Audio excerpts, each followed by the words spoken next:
guess who's back? Yes, it's your boy KJ, and this is Sports from the Hoodwood. Coming up, I know it's been a while. We'll go over all the stuff why I've been gone and everything like that. But the Major League Baseball playoffs are underway. Are we headed for another big market World Series? Week 7 picks. I've been really doing good on my picks, but nobody believes me what I'm saying. But I posted on Facebook page, so I have that excuse. Gonna be a quick show this week because we're gonna get everything back on track and steamrolling the next week. But it's Sports from the Hoodwood. Put on your crash helmets, buckle your seatbelts. We got a lot of ground to cover and not a lot of time to guess. That's that view that I started with. Sports from the Hoodwood coming at you. Let's go. You're tuned into Sports from the Hoodwood, the internet's foremost location for no-nonsense commentary, insight, and opinions on the world of sports. Here now live in living color, black by popular demand, your host, KJ Green. Greetings from the Hoodwood, where it does seem like technology does not like me, but I'm finding a way to get around it and bring you quality product week in and week out. Hopefully, we can get everything straightened out and things will work right. New angle, new cameras, that sort of stuff. But we'll try to figure it all out. I'm your man, KJ. Welcoming you back to the Hoodwood. And it's been too long. So let's just pick up the needle, put it back down, and go from there. The Major League Baseball playoffs are underway. And I'll tell you right now, looking at the Yankees against the Guardians don't hit a walk-off home run to win Game 3. They're pretty much dead in the water. Winning a game in extra innings, dramatic walk-off fashion, David Fry hitting a home run. And it's just like, wow, did that just really happen? The Yankees were expected to just march their way into the World Series now, especially with teams like the Tigers and the Royals out of the way. No real Western team to really worry about, with the Astros being brushed out really quickly. The Yankees pretty much figured they've got it done, especially with the Orioles, a team that they were having trouble with, pushed out of the playoffs in the wild card round. But the Guardians seem to have a little bit of a fight in them, and this series may go further than 5 games. I'm thinking it goes back to New York, and the longer the series takes, the more worried the Yankees are going to be. Aaron Boone might be coaching for his job, and people are like, well, how is he coaching for his job? He's got his team in the playoffs and everything. The Yankees haven't been in the World Series in 15 years. 15 years. That's the longest. That will be the longest stretch of time you've seen the Yankees being out of the World Series. And it's just one of those things of you're used to the Yankees being in the World Series on a regular basis, but they haven't been there in a while. In the National League, you have the Mets and the Dodgers. Now, as this show is taping, we're looking at Game 4 right now. I beg your pardon, Game 5. The Dodgers are leading the series 3-1. And the Mets, other than a strong performance in Game 2, have looked pretty much out of their league, out of their depth. The Dodgers have better pitching, they have better hitting, they have more timely hitting. And the Mets, they're a plucky team. I like Francisco Lindor, but to be perfectly honest, I think the Mets are out of their league. I think that this series should end quickly, and I'm thinking, a major market series for the World Series. The Yankees, the Dodgers, harkening back to the 50s, harkening back to the 70s. But these two teams will not, if they do get to the World Series, they will be the first time they've met in the Fall Classic since 1981. Who's calling me? Another bill collector. Hoodwood doesn't want you. Thank you. Anyway, so that's my 2 cents on the World Series. So it is, or so should it be. Will it be the Dodgers and the Yankees? I'm thinking the betting money here is it probably will be. So that's one part. Yeah, it's a quick segment. Yeah, Snuffy's still behind me. He has something to say. I don't know. We'll figure it all out. Like I said, the show's gonna be a little bit ragged because I'm kind of doing this on the fly. But I want to make sure we get some product out and get everything done. We'll take a time out, come back week 7 of the NFL, try to get all these picks in together, 2 parts, 15 games to cover this week. Try to get as many of them as possible. Sports from the Hoodwood comes back at you after this.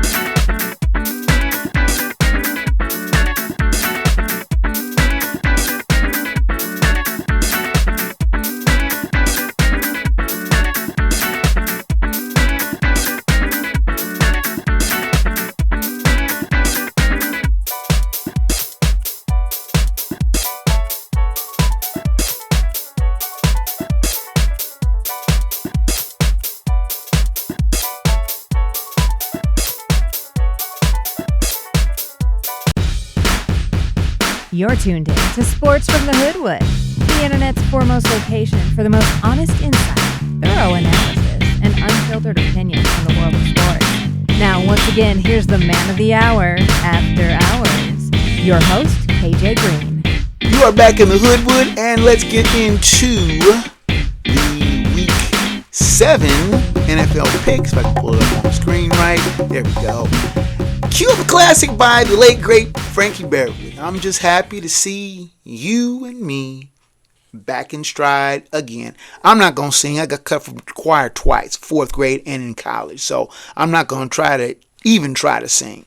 But when the game that you pick as upset is your only loss, it's a pretty good week. And the games went pretty much the way I thought they would.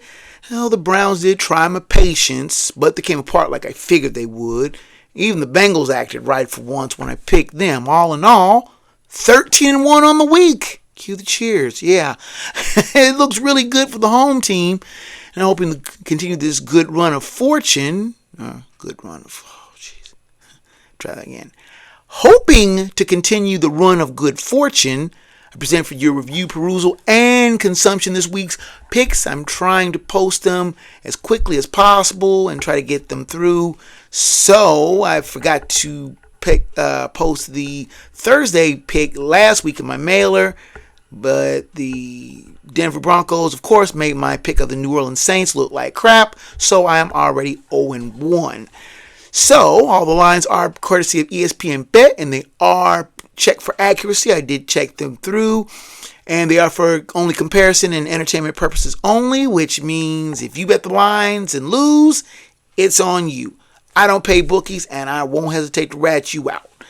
All the times that are listed are Eastern Daylight Time. Do consult the good folks at 506sports.com. Their webpage has a fine coverage map of the games in your area. For the regional games, the Fox and CBS games early and the late CBS games, which are 4:05. The national game on Fox is going to be the Chiefs and the 49ers. That's nationwide coverage. So the 4-2 Bears, who defeated the Jags 35-16 in London, and the 3-3 Cowboys, who lost to the Lions 47-9, are on their respective bye weeks. Let's start with the early game on Sunday, October 20th. 1-5 Patriots taking on the 1-5 Jaguars at Wembley Stadium in London. 9:30 a.m. kickoff on NFL Network. The Jaguars are 5.5-point favorites. Last week, the Patriots lost to the Texans 41-21, while the Jags lost to the Bears 35-16. Fast fact here is the Pats have won 12 of the 14 all-time meetings between the two clubs. Let's be honest here. Keep it 100, as the kids say. Sunday starts with a real dud. The Pats haven't gotten a win since the season opener. The Jags are just as bad, if not a tad worse, after getting poleaxed by the Bears in London. The Jags at least have a competent offense, at least a little more better than the Patriots do. I'll go with the homestanding Jags. Yes, they're home because this is their second week in London. Their second leg of their London tour. I call them the home team. The pick here is Jacksonville. Returning to the mainland for the 1 o'clock games, we will start out with the 1-4 Titans taking on the 4-2 Bills at Highmark Stadium in Orchard Park, New York. 1 o'clock kickoff on CBS. The Bills are 9-point favorites. Last week, the Titans lost to the Colts 20-17, while the Bills defeated the Jets 23-20. Fast fact, after throwing a career-high 18 interceptions last year, Bills quarterback Josh Allen has yet to throw one on the season. The Titans are catching the Bills as they are rebounding nicely after back-to-back losses. The Bills' offense look like they're getting back in form, and while the Titans are not really ready to hang tough with this squad on the road, it won't be a blowout, but I don't think the Titans can hang. Pick here's Buffalo. Next on the docket, we have the 5-1 Texans at the 4-2 Packers at Lambeau Field in Green Bay. 1 o'clock kickoff on CBS. The Packers are 2.5-point favorites. Last week, the Texans defeated the Patriots 41-21, while the Packers defeated the Cardinals 34-16. Fast fact here is the Packers have won 4 or 5 meetings, but the Texans' lone win in this series was in Green Bay. One of the best games of the early slate here. Both teams are coming off of solid wins. I really like CJ Stroud's development, and he's becoming a real problem for opposing defense. This will be a real test on the road for the Texans, and for some reason, I just don't think he'll be able to do what he wants to in one of the NFL's tougher road environments. The pick here is Green Bay. Next on the docket, we have the 4-1 Lions taking on the 5-0 Vikings at US Bank Stadium in Minneapolis. 1 o'clock kickoff on CBS. The Vikings are 2-point favorites. Last week, the Lions defeated the Cowboys 47-9, while the Vikings were on their bye. Fast fact here is the Lions have scored 40 or more points in consecutive games for the first time since 1962. Another solid game on the early docket here. The Lions are coming off of a frightening evisceration of the Pokes in Jerry World, but it came at a terrible cost as the Lions lost everything defensive ace Aiden Hutchinson to an absolutely sickening leg injury. Hoodwood sends its best to Aiden Hutchinson. Get well soon, partner. But I had to be, speaking agreeably as a Vikings fan, I'm kind of glad he's out because he is a real defensive nightmare. Now, the Vikings are feeling themselves after winning their first 5 games going into their bye, but their offense has stalled out with some of the lack of running of Aaron Jones. Injuries have hurt. Picking up Cam Akers may be a good thing for this team, but I do think this will be a tight, tense game with the team that making the fewest mistakes winning. I think the Vikings win a close game at home. The pick here is Minnesota. Next on the docket, we have the 3-2 Eagles taking on the 2-4 Giants at MetLife Stadium in East Rutherford, New Jersey. 1 o'clock kickoff on Fox. The Eagles are 3-point favorites. Last week, the Eagles defeated the Browns 20-16, while the Giants lost to the Bengals 17-7. Make sure I'm on the right page here. The Eagles head up the Jersey Turnpike to Gotham to face a Giants team that on offense just up and dried up in a boring Sunday night game. I'm going to do that over again. Cut here. Next on the docket, we have the 3-2 Eagles taking on the 2-4 Giants at MetLife Stadium in East Rutherford, New Jersey. 1 o'clock kickoff on Fox. The Eagles are 3-point favorites. Last week, the Eagles defeated the Browns 20-16, while the Giants lost to the Bengals 27-7. Try that again. Next on the docket, we have the 3-2 Eagles taking on the 2-4 Giants at MetLife Stadium in East Rutherford, New Jersey. 1 o'clock kickoff on Fox. The Eagles are 3-point favorites. Last week, the Eagles defeated the Browns 20-16, while the Giants lost to the Bengals 17-7. Fast fact is the Giants have won 3 of the 4 last meetings at MetLife Stadium. Now, the Eagles head up the Turnpike to Gotham to face a Giants team that just up and dried out in a boring Sunday nighter in spite of the continuing emergence of one Tyrone Tracy Jr. Now, the Eagles tried to give a supposed snoozer game to the Browns away, but held on to win. Now, as long as the Eagles have Lane Johnson to keep Jalen Hurts upright against a decent G-men rush, they should carry the day. Pick here is Philadelphia. Next on the docket, we have the 3-3 Seahawks at the 4-2 Falcons. Game being played at Mercedes-Benz Stadium in Atlanta. 1 o'clock kickoff on Fox. The Falcons are 3-point favorites. Last week, the Falcons defeated the Panthers 38-20, while the Seahawks lost to the 49ers 36-24. Fast fact is the Seattle Seahawks have lead the all-time series 12-9, but the Falcons have won 7 of the past 11 meetings. Now, the Seahawks come east after playing at home twice in 4 days, losing both, and face the Falcons, who have been playing solid ball the last couple of weeks. As much as I like the Seahawks' offensive capability, they aren't playing to said capability. Now, the Falcons are playing good offensive ball as of late, and even with extra time off, and West Coast teams going east to play early games are never a good bet. The pick here is Atlanta. Next on the docket, we have the 2-4 Bengals taking on the 1-5 Browns at Huntington Bank Stadium in Cleveland. 1 p.m. kickoff on CBS. The Bengals are 5.5-point favorites. Last week, the Bengals defeated the Giants 17-7, while the Browns lost to the Eagles 20-16. Fast fact here: the Bengals quarterback Joe Burrow has never, and I mean ever, won in Cleveland.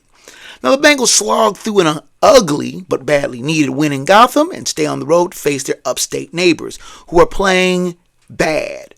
Just playing pathetically.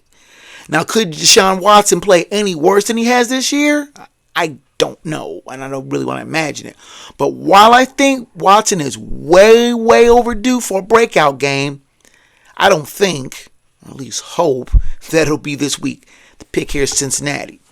Take a time out, come back with the rest of the Week 7 NFL picks, which are the late games, primetime games, and 2 on Monday night. Sports from the Hoodwood continues after this. You are back in the Hoodwood. Let's continue on with the Week 7 NFL picks. Next on the docket, we have the 2-3 Dolphins taking on the 3-3 Colts at Lucas Oil Stadium in Indianapolis. 1 p.m. kickoff on CBS. The Colts 3-point favorites. Last week, the Dolphins were on their bye, while the Colts defeated the Titans 20-17. Fast fact, at 25 minutes 40 seconds, the Colts are dead last in the NFL in possession per game. Now, the instability of the Dolphins' offense is a growing problem, and the bye really isn't solving anything. Heading into Indy to face Colts team that keeps denying that Joe Flacco was their quarterback and is going to try like heck to put Anthony Richardson back in the lineup when he has been hurt or ineffective. The Colts have enough of an offense to keep themselves moving, no matter who starts at quarterback. And plain and simple, the Dolphins don't. And I don't care what quarterback they plug in there, it's not going to work. The pick here is Indianapolis. Next on the docket, going to the late games, we have the 1-5 Panthers taking on the 4-2 Commanders at Northwest Stadium in Landover, Maryland. 4:05 kickoff on CBS. The Commanders are 8-point favorites.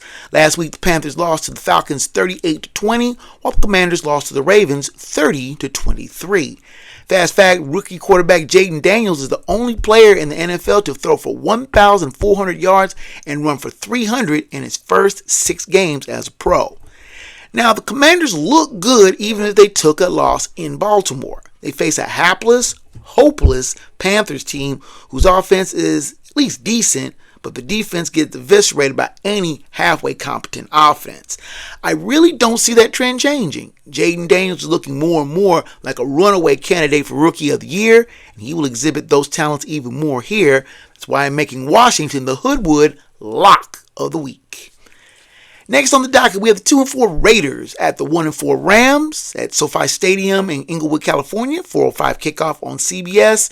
The Rams are 6.5-point favorites. Last week, the Raiders lost to the Steelers 32-13, while the Rams were on their bye.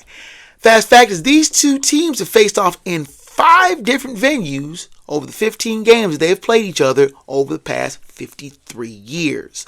Now, the Raiders got thumped by the Steelers in their own crib, and they head to their former home, well, his home city, to face a Rams team that is lacking real direction these days. Still, the Rams have been bit by the injury bug, so they at least have an excuse. But they still have a top-notch running game led by Kyren Williams, and I think that'll be enough to carry the day. The pick here is the Los Angeles Rams.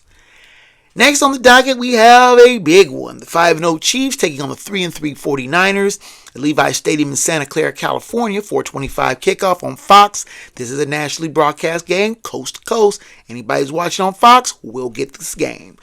The 49ers are favored by 1.5. Last week, the Chiefs were on their bye, while the 49ers defeated the Seahawks on Thursday night, 36-24. Fast fact, here the Chiefs have won all 4 meetings since Kyle Shanahan became the Niners head coach, including 2 Super Bowl wins. Fox wanted this game, They protected this game from NBC, who was trying to snack it up, and they made it national. Both teams come in fairly rested, as the Niners played and won last Thursday, as I mentioned earlier, and the Chiefs come off their bye. The Niners may have some questions in their running game, as Jordan Mason may not be at peak form.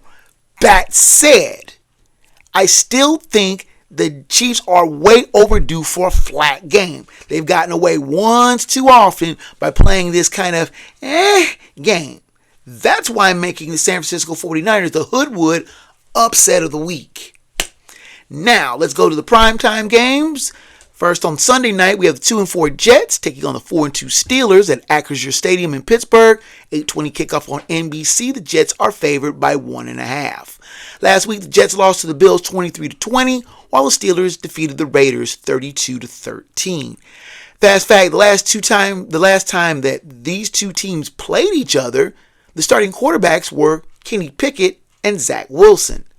Both quarterbacks, aforementioned quarterbacks, are now backups elsewhere. Pickett's in Philly, Wilson is in Denver.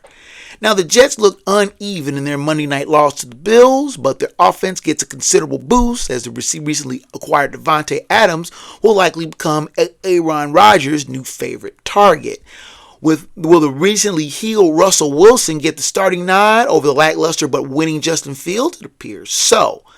This makes controversy where there should be none. Still, I think the Jets' offense won't suddenly turn into the 99 Rams, especially on the road in a tough venue like the Steel City. The pick here is Pittsburgh. Let's go to the Monday night game, shall we? First on the docket, we have the 4-2 Ravens taking on the 4-2 Buccaneers at Raymond James Stadium in Tampa. 8:15 kickoff on ABC and ESPN. The Ravens are 3.5-point favorites. Last week, the Ravens defeated the Commanders 30-23, while the Buccaneers defeated the Saints 51-27. Fast fact: last week, the Buccaneers were the fourth team in NFL history to pass for over 300 yards and rush for over 275 yards in the same game. It's a crispy good matchup in Tampa, where the seemingly rejuvenated Bucs host a tough Ravens squad. Now, Lamar Jackson's numbers aren't eye-popping, but he just makes the plays that need to be made when they need to be made. What can you say about the resurgent Baker Mayfield, who seemed to have settled in Tampa nicely, like he was drafted there and has played there a decade? Tough call on this one. But it's so hard to ignore Jackson's 21-1 record against NFC teams. The pick here is Baltimore. Finally, the last game on the docket is 3-2 Chargers at the 2-4 Cardinals at State Farm Stadium in Glendale, Arizona. 9 o'clock kickoff on ESPN Plus only. It's only being streamed. So if you don't have ESPN streaming services, you won't be able to get the game unless you're local to Phoenix or Los Angeles, who have to show the game on free TV. Last week, the Chargers are 2.5-point favorites.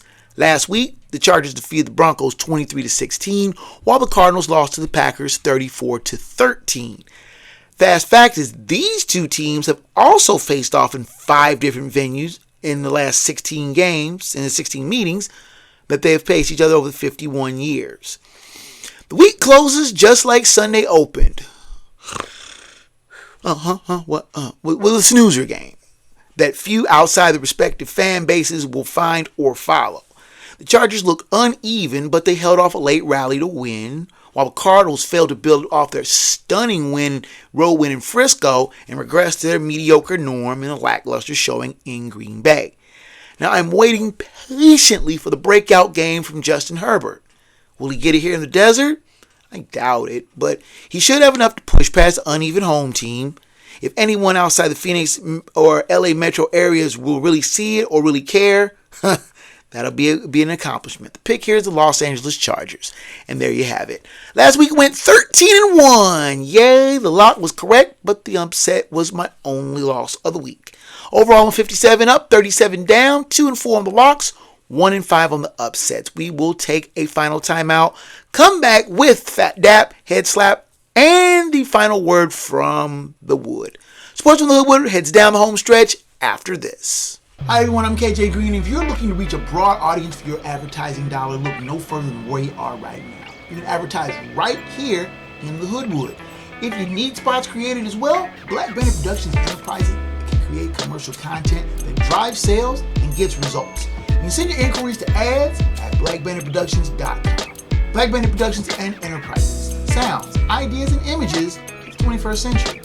I never subscribed to the motto of amateurism in college sports. The fact that the NCAA makes billions, and I mean billions of dollars, of mostly of college football and college basketball, and not giving proper remuneration to the very backbone and crux of what makes them go, makes them what they are, I thought was shameful and criminal.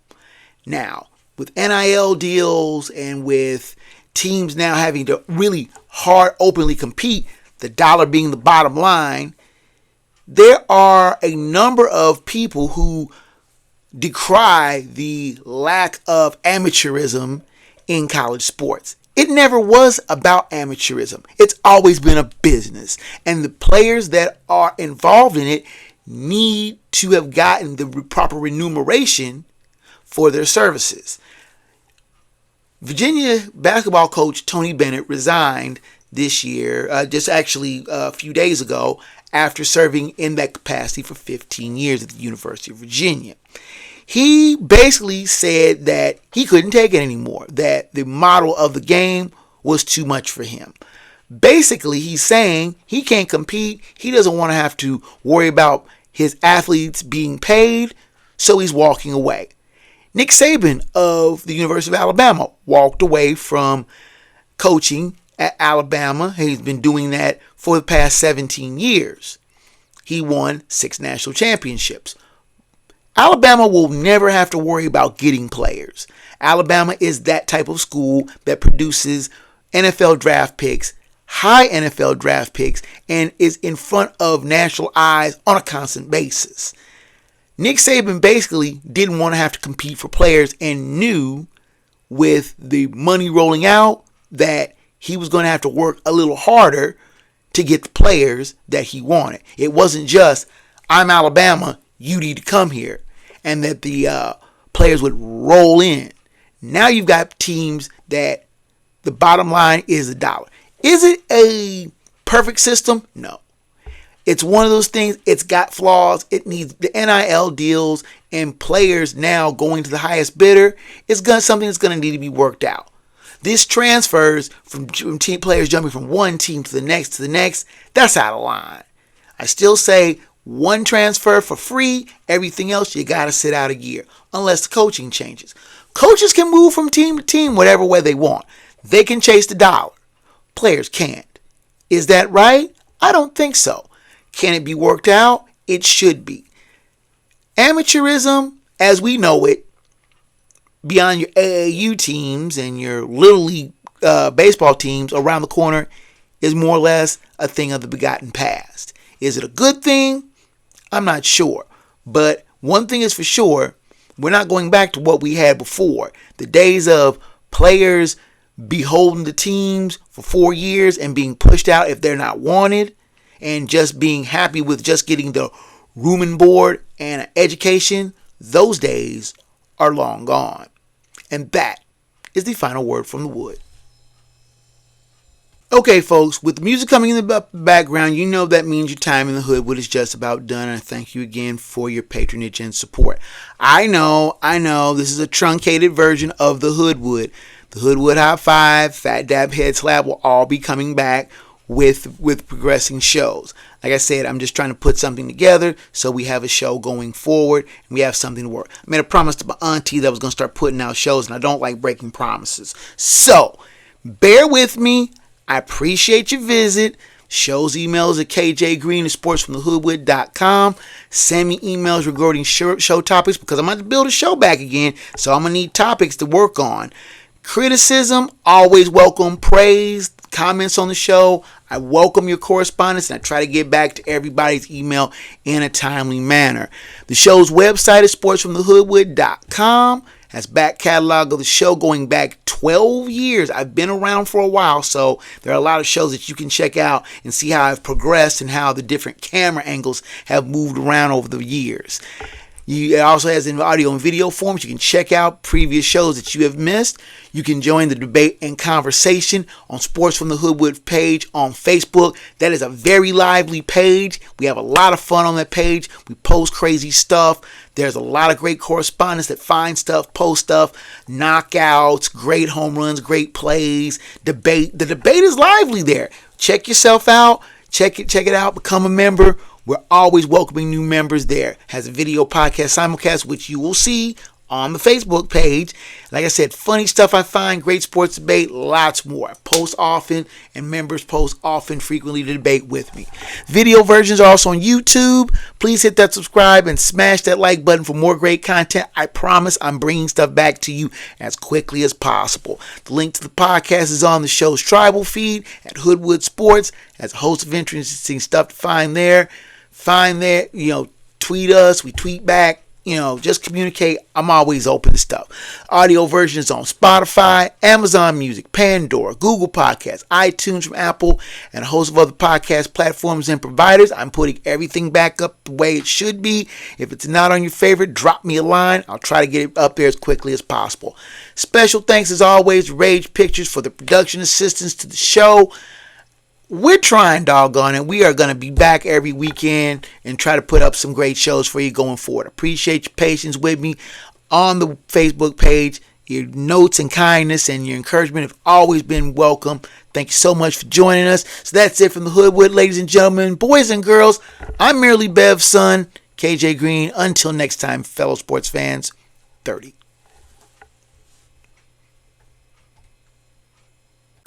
Sports from the Hoodwood is a Black Bandit Productions and Enterprises presentation of a 551 audio and films production.